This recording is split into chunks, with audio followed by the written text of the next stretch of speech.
பாருங்கள் பிரதர், ஒரு சவுண்டு கூட வரல. சவுண்டு சேஞ்ச் ஆகிறது எப்படின்னு நீங்கள் பாருங்கள்.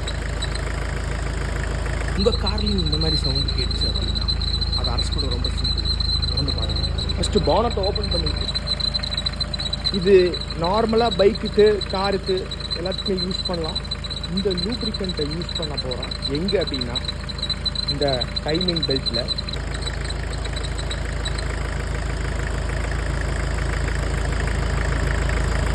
இந்த வீடியோ உங்களுக்கு பிடிச்சிருந்தா கண்டிப்பாக லைக் பண்ணுங்கள், உங்கள் ஃப்ரெண்ட்ஸுக்கு ஷேர் பண்ணுங்கள், கண்டிப்பாக கமெண்ட் பண்ணுங்கள்.